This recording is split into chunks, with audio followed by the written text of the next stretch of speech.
કબીરના આ કથનને શબ્દ શબ્દ દ્વારા સમજવાનો પ્રયત્ન કરો, કારણ કે કબીર ઘણા શબ્દોના માણસ નથી. શબ્દો ઓછા છે, તેથી દરેક શબ્દમાં ડૂબકી લગાવવી જરૂરી છે. પીવત રામ રસ લાગી ખુમારી. પહેલો શબ્દ પીવું. સત્યને જાણવાનું નથી, સત્યને તો પીવાનું છે, તેને જીવવાનું છે, તેને તમારા ગળાની નીચે ઉતરવા દેવાનું છે, તેને માથામાં નથી ભરવાનું, તેને જીવનના અંતરતમ સ્ત્રોતો સુધી પહોંચવા દેવાનું છે. શા માટે? કારણ કે સત્ય કોઈ જિજ્ઞાસા કે કુતૂહલ નથી, તે એક તરસ છે, અને તરસ માત્ર પીવાથી જ મટે છે. ભૂખ માત્ર ખાવાથી જ સંતોષાય છે. તમે કોઈ તરસ્યા માણસ સામે 1000 વાર બેસીને તરસ વિશે ચર્ચા કરી શકો છો. પાણીનું આખું વિજ્ઞાન સમજાવી શકો છો. તેને એ પણ કહી શકો છો કે ઓક્સિજન અને હાઇડ્રોજનના અણુઓ ભેગા મળીને પાણી બનાવે છે. તમે તેને પાણીનું સૂત્ર પણ પૂરેપૂરું સમજાવી શકો છો. પણ શું તેનાથી તેની તરસ મટશે? તરસ્યો માણસ કહેશે, આ બકવાસ બંધ કરો, હું તરસ્યો છું, મને પાણી આપો. મારે પાણી વિશે જાણવું નથી. પાણી વિશે જાણીને હું શું કરીશ? એ જાણકારી શું કામની? શું હું આ જ્ઞાનને પી જાઉં, ખાઈ જાઉં કે ઓઢી લઉં? મારે પીવા માટે પાણી જોઈએ છે.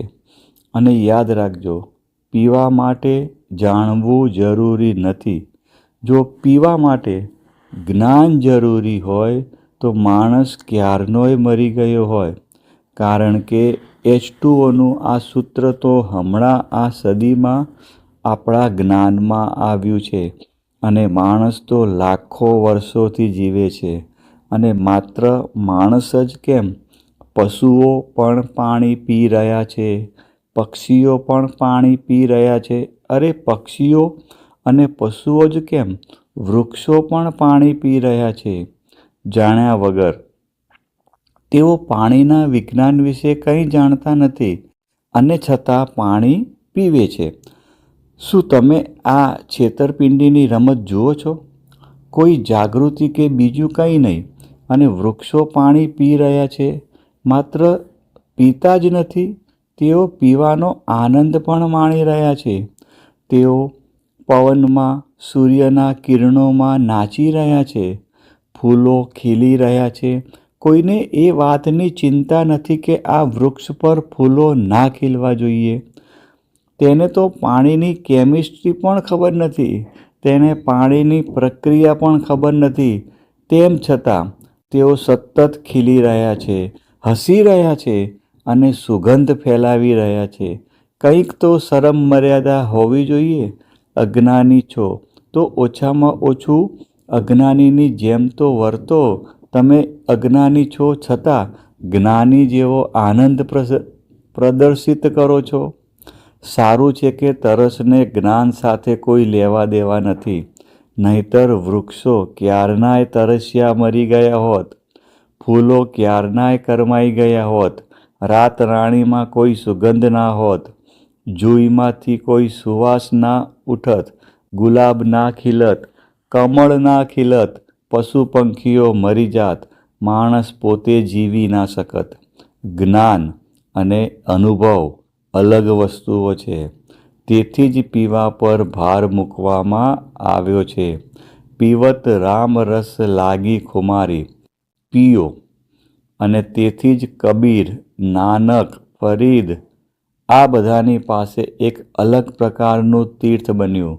જેમ આપણે જૈનોના 24 તીર્થકરોને તીર્થ બનાવતા જોયા છે, પણ તેમનું તીર્થ ખૂબ જ તર્કબદ્ધ છે, અત્યંત બૌદ્ધિક છે. કબીરે પણ એક તીર્થ બનાવ્યું છે, પણ તે તર્ક પર આધારિત નથી. તે તીર્થ અલગ પ્રકારનું છે. તે સત્સંગનું તીર્થ છે.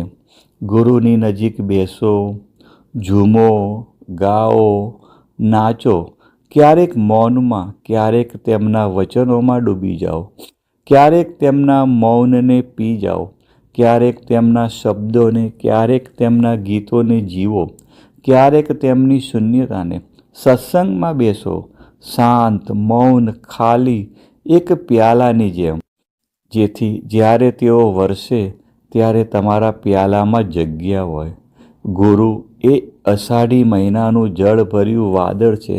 જો તમે ખાલી હશો તો ભરાઈ જશો. નાચો.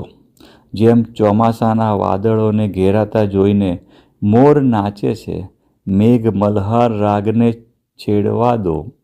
આ કંઈક અલગ જ વાત છે.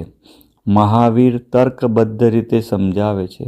તેઓ દલીલ કરે છે, ત્યાં ટીકા અને સુધારા છે. કબીર સાથે આ બધું નથી. કબીરની સાથે તો પીનારાઓની ટોળી છે. અને પીવા માટે શું છે? રામ રસ. ધ્યાનમાં રાખજો, અહીં રામ એટલે રાજા દશરથના પુત્ર રામની વાત નથી. અહીં રામ રસ એટલે તે જે શાશ્વત સત્ય છે. તેના માટે એક નામ આપ્યું છે, રામ. કોઈ પણ નામ આપો, બધા નામ તેના જ છે. તેને રામ કહો, રહીમ કહો, રહેમાન કહો, બધા તેના જ નામ છે. કારણ કે તે અનામી છે. બધા નામો ઉપયોગિતા માટે છે અને તે રસ છે. ઉપનિષદોમાં પણ આ જ સૂત્ર છે જે પરમાત્માનું વર્ણન કરે છે. રસો વૈ સમ, તે રસ છે. રસનો અર્થ એ છે કે જો એક ટીપું પણ તમારામાં ઉતરી જાય તો તરસ સદા માટે સંતોષાઈ જાય છે. આ રસને અંદર લેવાની કળાને આ દેશમાં રસાયણ કહેવામાં આવી હતી. હવે અહીં મોટી ગરબડ થઈ.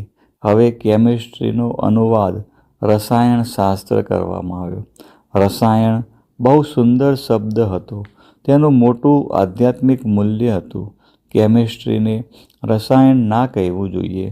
એલ્કેમીને રસાયણ નામ આપ્યું હતું. રસાયણનો અર્થ હતો સત્સંગ, જ્યાં રસ પાકે છે, જ્યાં રસ વહે છે, જ્યાં રસ પીવામાં આવે છે. પીવત રામ રસ લાગી ખુમારી. અને ખુમારી શબ્દ બહુ ઊંડો છે. ખુમારી એટલે બેહોશી પણ નહીં અને હોશ પણ નહીં, બંને. છતાં બંનેમાંથી એક પણ નહીં. થોડો હોશ, થોડી બેહોશી. જ્યાં બંને મળે છે ત્યાં સંધ્યાકાળ. જ્યાં દિવસ અને રાત મળે છે, ના તમે કહી શકો કે દિવસ છે, ના રાત છે. આ અંતરતમ સ્થિતિ છે. જ્યારે એક બાજુથી જોવામાં આવે તો તે નશો લાગે છે. તમે ઝૂમતા દેખાશો, તમે નશામાં દેખાશો. બીજી બાજુથી જુઓ તો તમને બધું જ સ્થિર જણાશે, બધું જ અવિચળ જણાશે. એક બાજુ મીરાનું નૃત્ય છે અને બીજી બાજુ બુદ્ધનું મૌન છે. જ્યાં આ બંને મળ્યા છે તેને ખુમારી કહેવામાં આવે છે. જો તમે બુદ્ધને પૂછશો કે ખુમારી, તો બુદ્ધ જવાબ નહીં આપી શકે. બુદ્ધ મૌન રહેશે.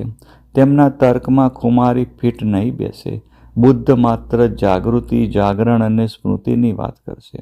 મહાવીર પણ વિવેક અને બોધની વાત કરશે. જેમ કૃષ્ણમૂર્તિ જાગૃતિની વાત કરે છે, તેઓ ખુમારીની વાત નથી કરી શકતા. કૃષ્ણમૂર્તિ બુદ્ધ અને મહાવીરની જ પરંપરાના છે, એ જ શ્રેણીના છે. તમે ભલે લાખ વાર નકારતા હોય, પણ નકારવાથી શું મળે? વાસ્તવમાં તેઓ એટલું બધું નકારે છે કે એ નકાર જ બતાવે છે કે ક્યાંક ને ક્યાંક તમને ડર છે કે હું પણ એ જ શ્રેણીમાં ગણાઈ જઈશ. એ ડર જ આપણને કહી રહ્યો છે, પણ તે બહુ સ્પષ્ટ છે. જેને બુદ્ધ સમ્મા સતી કહે છે, મહાવીર વિવેક કહે છે, ગુરુજીએ સેલ્ફ રિમેમ્બરિંગ આત્મસ્મરણ કહે છે અને કૃષ્ણમૂર્તિએ અવેરનેસ એટલે કે જાગૃતિ કહ્યું છે. આ બંનેમાં કોઈ તફાવત નથી, માત્ર શબ્દો અલગ છે. પરંતુ આમાં ખુમારી ક્યારેય આવતી નથી. હા, મીરા ખુમારીની વાત કરે છે, સહજો કરે છે, ઉમર ખ્યાયામ કરે છે, અલહિલ્લાસ કરે છે, સરમદ કરે છે, પણ તેઓ માત્ર આ ખુમારીની જ વાત કરે છે. પછી તેમની પાસે જાગૃતિનો કોઈ પ્રશ્ન નથી હોતો. કબીરે ચમત્કારિક સંગમ છે જે ખુમારીની વાત કરે છે, બેહોશીની પણ નહીં અને માત્ર હોશની પણ નહીં. બંને વચ્ચેની સંધ્યા જ્યાં હોશ અને બેહોશી એવી રીતે મળે છે કે હોશ બેહોશી બની જાય છે અને બેહોશી હોશ બની જાય છે. તે ક્ષણને ખુમારી કહેવા છે. ખુમારી એક બહુ જ ચમત્કારિક અવસ્થા છે. તમે નશામાં ઝૂમી રહ્યા છો, તેમ છતાં તમે જાગૃત છો. તમે નાચી રહ્યા છો, છતાં હોશમાં પણ છો. ગીત ગુંજવા દો, સંગીત વાગવા દો, મૌનને શબ્દોના નાજુક તારને સ્પર્શવા દો અને શબ્દોને મૌનનું કાવ્ય ગાવા દો. બધી બારીઓ ખોલી દો અને પડદા હટાવી દો. આ બંધ ઘરમાં નવી હવાને આવવા દો. ક્યારનો ચાંદનીનો દેવદૂત ધાબા પરથી ડોકિયું કરી રહ્યો છે. દીવો બુઝાવી દો. તમે તમારા આંગણામાં આવવા દો. હવામાન વસંતને રંગે રંગાવા લાગ્યું છે. મોગરાને ખીલવા દો, ગુલાબને મહેકવા દો. મીરાના નાચતા ઝાંઝરને થોડા સ્થિર થવા દો અને ગૌતમના સ્થિર ચરણોને થોડા ભટકવા દો. હસતા હોઠોને આંસુની ભીનાશ ચાખવા દો અને ભીની આંખોને ફરી થોડું સ્મિત કરવા દો. હૃદયના ભાવોને શબ્દો વગરના વહેવા દો. ક્યારેક આંખોને ભીની થવા દો. રાતને કળીઓ સાથે થોડા રહસ્યની વાત કરવા દો. ફૂલોના હોઠ પરથી રહસ્યો પ્રગટ થવા દો. ધરતીને થોડી પોતાના પગ ઉપર ઊભી થવા દો. આકાશના હાથોને થોડા નમવા દો. ક્યારેક મંદિરને મસ્જિદની દુઆઓથી ગુંજવા દો. ક્યારેક મસ્જિદમાં મંદિરના ઘંટ સંભળાવવા દો. પાંજરાના પોપટને જૂઠું બોલવા દો. તમારી મેનાને પાંખો ખોલીને પોતાનું ગીત ગાવા દો. મરેલી વિધિઓના વિનાશ પર તેમને રડવા દો. ચાલો આપણે એક નવી ધરતી, એક નવું આકાશ બનાવીએ. એક દિવસ આપણે બીજાને માન આપીશું. આજે પહેલાં મારા પોતાના પગને થોડા સ્થિર થવા દો. સાગરને વાદળ બનીને વરસવા દો અને વાદળની નદીને સાગરમાં ખોવાઈ જવા દો. મારા શરીરને કોમળ ચાંદનીમાં થોડો તડકો લેવા દો. મને સૂર્યની ચાંદનીમાં ભીંજાવા દો. જે ક્યારેય પાસે નહોતું તેને ખોવાઈ જવા દો. જે ક્યારેય ખોવાયું નથી તેને ફરીથી શોધી લેવા દો. હા, આપણે બીજા લોકો માટે પાગલ થયા છીએ. હવે બીજા લોકોને થોડા હોશમાં આવવા દો. એ સાચું છે કે પીઠાના માલિકનું પીણું કડવું છે. તે ખૂબ જ કડવું છે, પણ જો તમે તેને તમારા શ્વાસમાં ઉતરવા દેશો તો તેનું ફળ મળશે. જ્યારે ખુમારીનું વાતાવરણ આવશે ત્યારે સુરાના પ્યાલા ઉભરાશે. પીનારાઓના ગ્લાસને થોડા સ્થિર થવા દો. મદિરાલયના માલિકનું વલણ થોડું બદલવા દો. મદિરાલય અદૃશ્ય થાય છે. પીનાર અદૃશ્ય થાય છે. પીલાવનાર અદૃશ્ય થાય છે. શરાબ અદૃશ્ય થાય છે. નશાને આ હદ વટાવવા દો. તેને ગાવા દો. તેનું ગીત મારા હોઠો પરથી અને મને તેના મૌનને ગણગણવા દો. મીરાના નાચતા ઝાંઝરને થોડા સ્થિર થવા દો. ગૌતમના સ્થિર ચરણોને થોડા ભટકવા દો. તે ક્ષણ છે, તે સંધ્યાકાળ જ્યાં મીરા હોશમાં આવે છે અને જ્યાં બુદ્ધ નાચવા લાગે છે. તેને કહેવામાં આવે છે ખુમારી. પીવત રામ રસ લાગી ખુમારી.